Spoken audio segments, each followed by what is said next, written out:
আচ্ছা ভাবো, একটা বাংলাদেশি মেয়ে যদি একই ঘরে পাঁচটা দুষ্টু বিটিএস ছেলের সাথে থাকতে বাধ্য হয়, তাহলে তার সাথে কি কি ঘটতে পারে সেটাই দেখবো আজ এই মজার ড্রামাটিতে। ড্রামাটি কিন্তু শুরু থেকেই ভীষণ ফানি হতে যাচ্ছে, তো চলো শুরু করি। এপিসোডের শুরুতে দেখা যায় ফাহিমের পরিবার জব বদলির জন্য অন্য শহরে চলে যাচ্ছে। যাবার সময় তার মা তাকে ঘরে ঠিকঠাকভাবে থাকতে বলে আর নোংরা না করার জন্য বারবার বলতে থাকে। ফাহিমও বাধ্য ছেলের মতো আচ্ছা মা করতে থাকে। সে এমন ভান করে যেন তারা চলে যাওয়ায় সে খুবই কষ্ট পাচ্ছে, কিন্তু তারা যেই চলে যায় ফাহিম তো খুশিতে পুরো ছন্নছাড়ার মতো লাফাতে থাকে। ইচ্ছে মতো ফ্রিজের সব খাবার খেয়ে দিয়ে পুরো গোয়ালঘর বানিয়ে রাখে। পরিষ্কার তো দূর কি বাত, নিজের জামা কাপড়ও ওয়াশ করছিল না। তোমাদের ভাইয়েরাও কি এরকম করতো নাকি? তো এভাবে কিছুদিন যাওয়ার পর বোরিং লাগতে থাকলে তার মাথায় আসে আরেকটা প্ল্যান।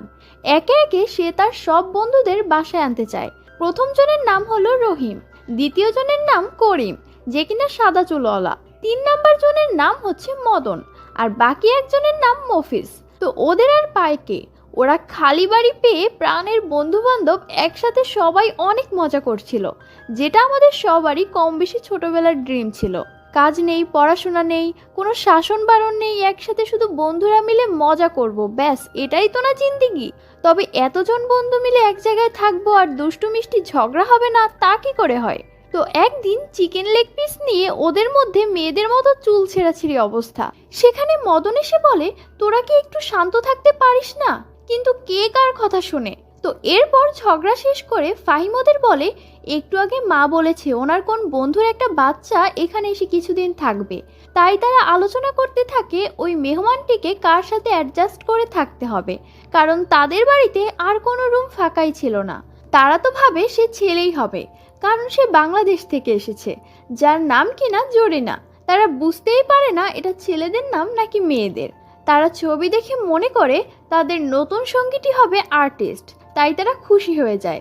তখন মদন বলে, আমার রুমটাই সবচেয়ে বড়, তাই সে আমার সঙ্গেই থাকতে পারবে। ঠিক তখনই তাদের দরজার বেল বাজে। ওরা ভাবে তাদের নতুন সঙ্গী চলে এসেছে, কিন্তু দরজা খুলতেই একটা ছেলে বলে, তোমরা আমার গার্লফ্রেন্ড সকিনাকে দেখেছো? মদন কিছু না বলেই দরজাটা বন্ধ করে দেয়। একটু পর আবার তাদের দরজায় বেল বাজে। এবার দরজা খুললে একটা মেয়ে বলে হাই, তবে এবারও সাথে সাথে দরজা বন্ধ হয়ে যায়। ওরা ভাবে মেয়েটি হয়তো ভুল করে এখানে চলে এসেছে। তারপর এক সময় তারা বাইরের তাজা হাওয়া উপভোগ করতে দরজা খুলতেই ওই মেয়েটি সোজা ভেতরে ঢুকে পড়ে। সে বলে, আমি যতটা শুনেছিলাম এখানে তো তার থেকেও বেশি লোক থাকে। আর তারপর সে নিজের পরিচয় দেয়, আমার নাম জরিনা। এর কিছুক্ষণ পরের দৃশ্যে সবাই তো পুরো থ মেরে চুপচাপ বসে আছে। তখন আমাদের ফাহিম সবাইকে জানায়, যখন সে ঘুমাচ্ছিল তখন তার মায়ের ফোন আসে। সে ভালো করে কিছু শুনতেই পারেনি। ফাহিম শুধু শুনেছে যে ও আগামী সপ্তাহে আসবে, তাই রুমটা আর বাড়িটা ভালো করে পরিষ্কার করে রেখো, এতটুকুই। এছাড়া তার মা জরিনার কন্ট্রাক্ট নাম্বারও তাকে পাঠিয়ে দেয়। তো জরিনা এটা শুনে বলে, তোমরা নিশ্চয়ই ভেবেছিলে আমি ছেলে। তখন ফাহিম বলে, তুমি কি কোরিয়ান? জরিনা জবাবে বলে, না আমি তো বাংলাদেশি। ফাহিম বলে, আমরা সবাই ছেলে, কিন্তু তুমি তো মেয়ে। জরিনা হেসে বলে, এটা তো ভালোই, মেয়েরা তো আরো হিংসুটে। ওদের মধ্যে একজন তখন বলে ওঠে, আমাদের এখানে থাকার জন্য অন্য কোনো জায়গা নেই। জরিনা শান্তভাবে বলে, তাতে কি হয়েছে, আমি ফাহিমের মায়ের সঙ্গে কথা বলেছি, আমি এখানেই থাকবো, তোমরা রুম ফাঁকা করো। তখন ফাহিম বলে, ঠিক আছে, আমি মায়ের সঙ্গে আবার কথা বলি। সে তারপর ফোন করে মায়ের সঙ্গে কথা বলে। কিছুক্ষণ পর আমরা দেখি ফাহিম দৌড়ে এসে বলে, মা বলেছেন যদি কেউ এই বাড়ি ছাড়ে তাহলে সেটা আমরা হব, জরিনা নয়। সবার মাথায় তো তখন আকাশ ভেঙে পড়ে। তখন মদন বলে, কিন্তু আমরা যাব কোথায়? করিম বলে, ওরও তো থাকার জায়গা নেই। তাই রহিম বলে, ঠিক আছে, আমরা ঝগড়া না করে ভোটের মাধ্যমে সিদ্ধান্ত নিই। কিন্তু মফিজ বলে, এত বড় সিদ্ধান্ত ভোটে নেওয়া যায় নাকি, চলো কনফারেন্স করে মিটিং ডাকি। এরপর আমরা দেখি 5 জন একসঙ্গে বসে মিটিং করছে, ইঁদুরদের ওই কে বিড়ালের গলায় ঘন্টা বাজাবে তার মতো। তারা বলে, আমাদের জরিনার জন্য একটা রুম ফাঁকা করতে হবে। করিম বলে, আমি রহিমের সাথে কোনোভাবেই থাকবো না, ও একটা শয়তান। মদন বলে, আমি মরে যাব তাও কারোর সাথে রুম শেয়ার করব না। মফিজও কাউকে রুমমেট বানাতে চায় না, তাই বাধ্য হয়ে ফাহিমেরই রুম ছেড়ে দিতে হয়। সে ডাইনিংয়ে যেয়ে তার নিবাস ঘরে। রাতে জরিনা কিচেনে যায় কিছু নিতে। মফিজ জিজ্ঞেস করে, তুমি কি চাও? জরিনা বলে, আমার টুথব্রাশ দরকার। মফিজ তাকে সাহায্য করতে চায়, কিন্তু জরিনা বলে, না আমি নিয়ে নিব, শুধু বলো মার্কেটটা কোথায়।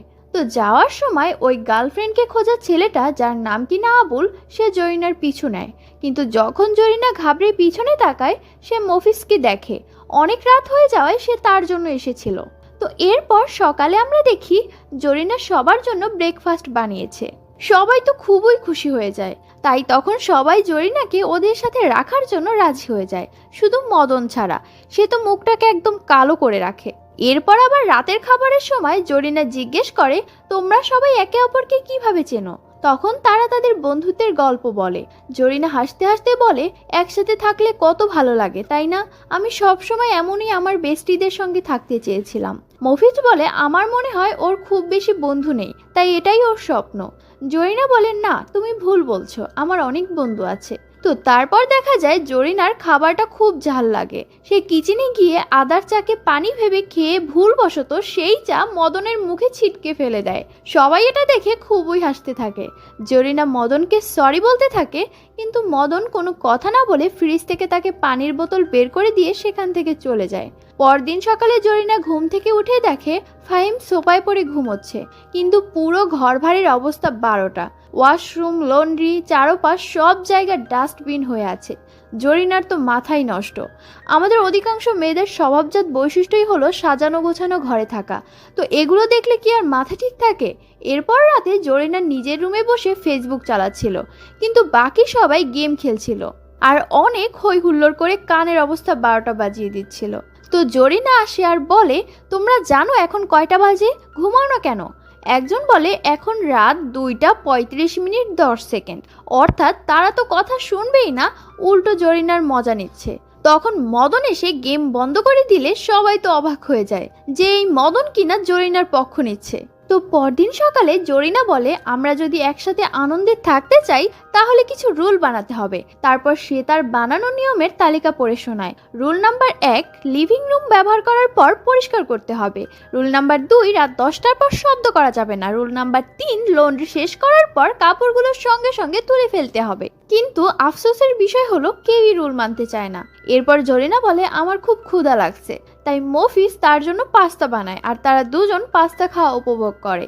এরপর তারা দুজন আইসক্রিম খেতে একটা মুদির দোকানে যায়। তারপর বাড়ি ফেরার পথে জরিনা পাস্তার জন্য মফিজকে ধন্যবাদ দেয় আর বলে, সবার মধ্যে শুধু তুমিই আমার খেয়াল রাখো।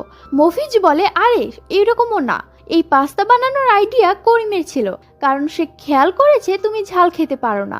অন্যদিকে ফাহিম, যে এসি ছাড়া থাকতেই পারে না, সেও রহিমের রুমে এসি নাই দেখে হল রুমে শুয়েছে আর তারপরও আবার তোমার জন্য এসি বন্ধ করেছে।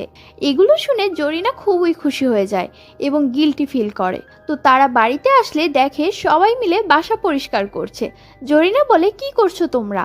ওরা বলে, আমরা বলছি রুলস মানবো না, তার মানে এই নয় যে আমরা নিজেদের রুম পরিষ্কার করব না। জরিনা তখন হাসে আর বলে, তোমরা সত্যিই খুব ভালো। তখন মদন বলে, তুমি পাস্তার গন্ধ রেখে গিয়েছো, আমাদের জন্য তো কিছু রেখে যাওনি। জরিনা তখন মজা করে বলে, তুমি পাস্তা চাও তাই না, এই নাও পাস্তা। সে মদনের দিকে দৌড়ে আসে আর মজা করতে থাকে। তো এরপর এই বাসার সব কিছু নিয়ম অনুযায়ী চলতে থাকে। যে গেম খেলার সে কানে হেডফোন দিয়ে গেম, আরেকজন পেইন্টিং, অপরজন খাবার মেকিং। তবে হঠাৎ তখন কারেন্ট চলে যায়। অন্ধকারে মোমবাতি খুঁজতে খুঁজতে জরিনাকে সোফায় দেখে সবাই ভয় পেয়ে যায়। তো যাই হোক, তারপর ওরা ক্যান্ডেল লাইট ডিনারের মতো ভূতের গল্প করতে থাকে। আগে কারেন্ট চলে গেলে কে কে এরকম দাদা দাদির কাছ থেকে গল্প শুনতে আর ভয়ে কাঁপতে ঝটপট করে কমেন্টে জানিয়ে দাও তো। ওইদিকে তোমরা কমেন্ট করার সাথে সাথে হঠাৎ দরজায় নক করার শব্দ শোনা যায়। কি চমকে গেলে নাকি? তো আমরা দেখি ওই আবুল ছেলেটা নক করে ফিরে যায়। এরপর গল্প করতে করতে ওদের ক্ষুধা লেগে গেলে জরিনা, মদন আর করিম ছাড়া ওরা বাহিরে খাবার আনতে যায়। করিম তখন ওদের দুজনের ভাগ্যরাশি পরীক্ষা করতে যেয়ে বলে, তোমরা দুজন আজ তোমাদের ভালোবাসা খুঁজে পাবে। এতে ওরা একটু লজ্জা পেলে করিম ভেতরের ঘরে চলে যায়। একটু পর মদনও চলে গেলে জরিনা ভাবে, কি শয়তান, আমাকে একা ছেড়ে চলে গেছে এই অন্ধকারে। কিছুক্ষণ পর আবার জরিনা একটা বিড়ালের শব্দ শুনে বাইরে গেলে একটা প্যান্ডেন্ট খুঁজে পায়। তবে সেখানে ওই সাইকো আবুল ছেলেটা চলে আসে। জরিনা ভয় পেয়ে গেলে ঠিক সময় মদন এসে তাকে রক্ষা করে। এরপর রাস্তায় চলতে গিয়ে জরিনা হোঁচট খেলে মদনকে ধরে নেয়, কিন্তু ওদের এই সিন আবার মফিজ দেখে ফেলে। ওর মুখ দেখে মনে হচ্ছিল ও অনেকটা কষ্ট পেয়েছে। পরদিন জরিনার তো বারবার ওই আগের রাতের রোমান্টিক মুহূর্তের কথা মনে হচ্ছিল। তো কিছুক্ষণ পর সে কিচেনে গেলে মদনের সাথে তার দেখা হয়ে যায়। ওকে দেখে তো জরিনা খুবই আনকমফোর্টেবল হয়ে যায়, কিন্তু মদন কুল থাকে। সে বলে, তুমি রাতে ঠিকঠাক ঘুমাওনি? জরিনা বলে, কেন? মদন বলে, তোমার চোখের নিচে ডার্ক সার্কেল পড়েছে তো। জরিনা তো এটা শুনে রাগ করে ঘরে চলে যায়। ও ভাবে ডার্ক সার্কেল পড়ুক, তাতে ওর কি, কি রুট সবসময় আমার সাথে। এসব ভেবে জরিনার মুখে একদমই হাসি আসছিল না। তবে রহিমের সাথে গেম খেলা শুরু করলে ও খুবই হ্যাপি হয়ে যায়। এটা দেখে মদনও খুশি হয়। ওইদিকে রহিম জরিনাকে বলে, তুমি কত ভালো, আমার তোমার মতো একটা গার্লফ্রেন্ড থাকলে ভালো হতো। পরের সিনে আমরা দেখি জরিনা তার একটা পার্সেল আনতে বাইরে যায়। তবে রহিম তাকে সেখানে ফলো করতে যেয়ে ধরা খেলে বলে, অনেক রাত হয়েছে তাই তোমাকে প্রোটেক্ট করতে এসেছি। তো বাসায় এসে রহিম ওকে একটা নেকলেস সিলেক্ট করতে বলে, যেটাতে জরিনা তো শকড হয়ে যায়। এটা আবার আমাদের করিম দেখে বলে, ও তোমাদের মধ্যে তাহলে চক্কর চলছে। আর এটা ও সবাইকে যেয়ে বলতে থাকে। সবাই আগ্রহ নিয়ে জরিনাকে জিজ্ঞেস করতে থাকলে সে তো সত্য কথাই বলে দেয়। মদন তখন করিমকে বলে, আজাইরা কথা বন্ধ করো বন্ধু। জরিনা তো ভাবে রহিম ওকে পছন্দ করে, তাই সে তাকে ডেকে বলে, শোনো, তুমি বন্ধু হিসেবে আমার জন্য স্পেশাল, কিন্তু ওই টাইপের না। রহিম বলে, আমার তো কলেজে একটা ক্রাশ আছেই, আমি তো ওটা তোমাকে থ্যাংক ইউ গিফট হিসেবে দিতে চেয়েছি। জরিনা বলে, ওহ। রহিম আবার বলে, আচ্ছা, এর মানে তুমিও কাউকে পছন্দ করো? তোমার তার মানে ক্রাশ আছে? তুমি আবার ফাহিমের উপর ক্রাশ খেয়ে বসে আছো না তো? জরিনা চিল্লানি দিয়ে বলে, না, আমি ফাহিমকে পছন্দ করি না। তো এটা আবার মদন এসে শুনে ফেলে। পরদিন জরিনা তার বিছানায় একটা নেকলেস পায়। ও ভেবেছে এটা রহিম ওকে দিয়েছে। এটার সাথে একটা চিঠিও ছিল যেটা নিচে পড়েছিল। এরপর ও নিচে গেলে দেখে রহিম ওর ক্রাশকে প্রপোজ করার জন্য ফিটফাট হয়ে কলেজে যাচ্ছে। সবাই ওকে অল দ্য বেস্ট জানায়। তো আজকে যেহেতু সাপ্তাহিক ছুটি, সবার তো ঘর, ওয়াশরুম পরিষ্কার, লন্ড্রি করার দিন। জরিনা সেটা বললে আর সবাই কোনো না কোনো বাহানা দেখিয়ে চলে যায়, শুধু মদন আর মফিজ ছাড়া। তারপর ওরা কাজে লেগে যায়। কিচেনে মদন জরিনাকে হেল্পও করে। ও সব কাজে জরিনাকে সহযোগিতা করছিল। এছাড়াও ও বলে, তোমার এত কাজ করার দরকার নেই। ওদেরকে এরকম দেখে মফিজ খুবই জেলাস হচ্ছিল। পরের সিনে জরিনা তার নেকলেসটা পরার চেষ্টা করছিল, আর এতে মফিজ সুযোগ পেয়ে সেটা পরাতে হেল্প করে। এতে আবার মদন জেলাস হয়ে আজবভাবে ওদের মাঝখানে যেয়ে কাজ করা শুরু করে। অবশ্যই এতে আরও ওই চিঠিটা বেশি ভিতরে ঢুকে পড়ে।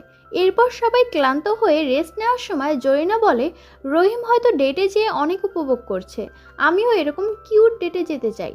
তখন মদন তার দিকে তাকিয়ে থাকে আর মফিজও তাকায়। আর তখনই সেখানে রহিম এসে রিজেকশনের কথা জানায়। ওদের সবার তখন মন খারাপ হয়ে যায়। বন্ধুকে সঙ্গ দিতে তখন সবাই একসাথে ড্রিঙ্ক করার আয়োজন করে, যাতে প্রেমে ছ্যাঁকা খেয়ে বেকানা হয়ে যায়। এরপর বাহিরে বসে গল্প করতে করতে একসময় রহিম মদনকে বলে, তুই কখনো কোনো মেয়ে নিয়ে ইন্টারেস্ট দেখাসনি কেন রে? তুই কি গে নাকি? মদন বলে, কি বলিস এসব, আমি স্ট্রেট। তো রহিম আবার বলে, চল তোর জন্য একটা ডেট ফিক্সড করি, তুই জরিনার ব্যাপারে কি ভাবিস? মদন বলে, আরে আমি ওকে নিয়ে সেরকম কিছু ভাবি না।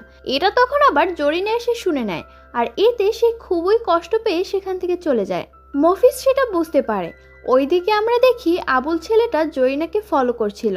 তো এরপর আবার সবাই একসাথে ড্রিঙ্ক করতে থাকে আর ট্রুথ অ্যান্ড ডিয়ার খেলতে থাকে। খেলার মধ্যে মফিজ মদনকে জিজ্ঞেস করে, তোর কি কোনো ক্রাশ আছে? মদন কোনো রিপ্লাই না করে ড্রিঙ্ক করতে থাকে।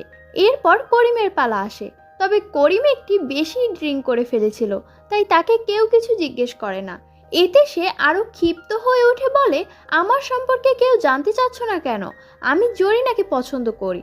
সবাই তো অবাক হয়ে যায়, তাই ওকে ওরা শান্ত করতে চায়।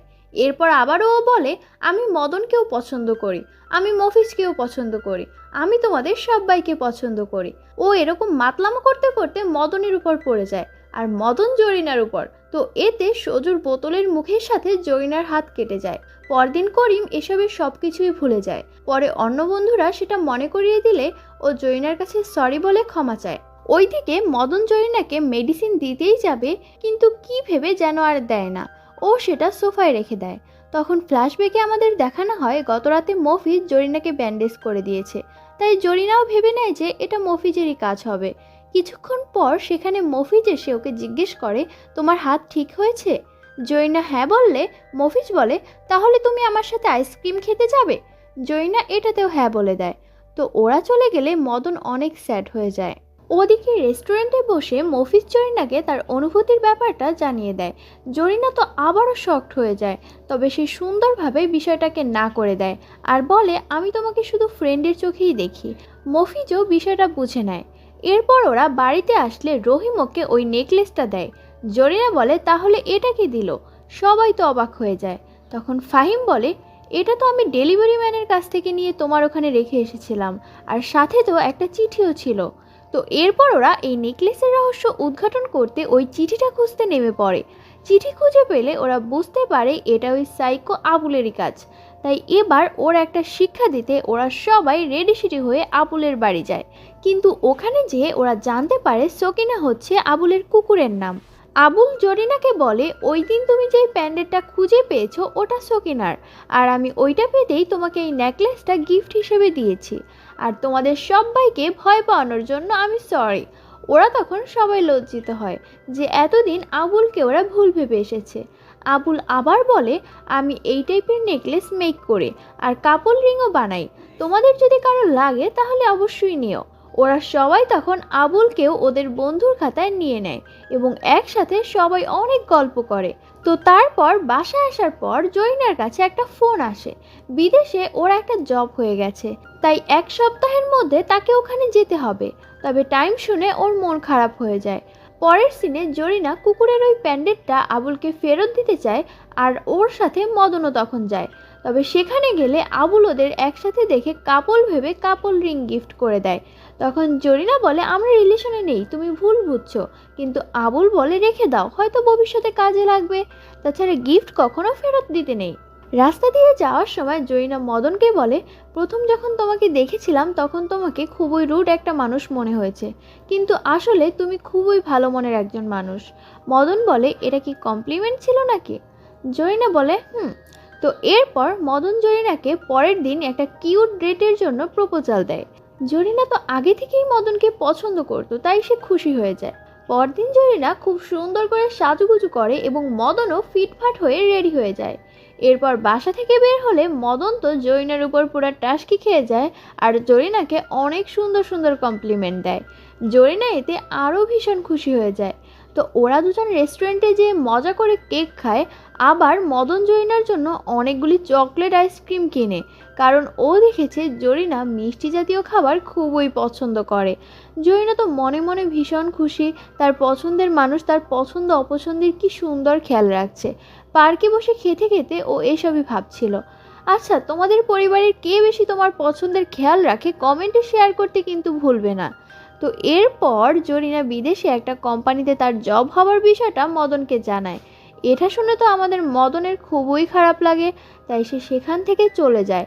স্বাভাবিকভাবে বাকি সবারও জরিনার চলে যাবার খবর শুনে খুবই খারাপ লাগে, তবে আর কি করার, মানুষের সাথে মানুষের চলার পথ তো একসময় ফুরিয়ে যায়। তাই ওরা সবাই মিলে জরিনার জবের খুশিতে আর চলে যাওয়ার দুঃখে ফেয়ারওয়েলের আয়োজন করে। সেখানে সব বন্ধুরা মিলে তো কেক কাটা, ছবি তোলা, আরও কত কি। ওরা সবাই খুবই চিয়ার আপ করে। এমনকি মদনও, যে কিনা চুপচাপ থাকতে পছন্দ করে, সেও পার্টিতে মেতে যায়। তো পার্টি শেষে জরিনা ওর ব্যাগ গুছাতে থাকে, তখন মফিজ এসে বলে, আমি কি কাল তোমাকে এয়ারপোর্টে ড্রপ করে দেব? জরিনা বলে, আরে তোমাকে এত কষ্ট করতে হবে না, আমি পারবো একাই। মফিজ তখন বলে, তুমি কি মদনকে তোমার মনের কথা জানিয়েছো? জরিনা বলে, না। রহিম বলে, শোনো, মনের কথা জমা রাখলেই ভারী হতে থাকবে, শেয়ার করে ফেললে হালকা হয়ে যাবে। হ্যাঁ বা না তাতে কিছু আসে যায় না। আমি যখন তোমাকে আমার কথা সরাসরি জানিয়ে দিয়েছি, তারপর থেকে আমি অনেকটা স্বস্তি পেয়েছি। তুমি কি পরে নিজেকে গিল্টি ফিল করাতে চাও? অন্যদিকে তখন আমরা দেখি মদনও নিজের রুমে অনেক মনমরা হয়ে শুয়েছিল। সে এখন কি করবে বুঝতে পারতেছিল না। তখনই সেখানে জরিনা এসে তাকে একটা চকলেট ধরিয়ে দেয়। মদন তো অবাক হয়ে যায় পুরো। হঠাৎ সে দেখে চকলেটের সাথে একটা কাগজ। তো পরদিন সকালে জরিনা চলে যাচ্ছিল এবং সবাই ওকে খুবই সুন্দরভাবে বিদায় জানায়। তবে সবারই মুড খুবই খারাপ ছিল। সবাই ওকে আবার তাড়াতাড়ি ফিরে আসতে বলে। অল্প কিছুদিন হলেও ওর জন্য সবার মায়া হয়ে গিয়েছিল।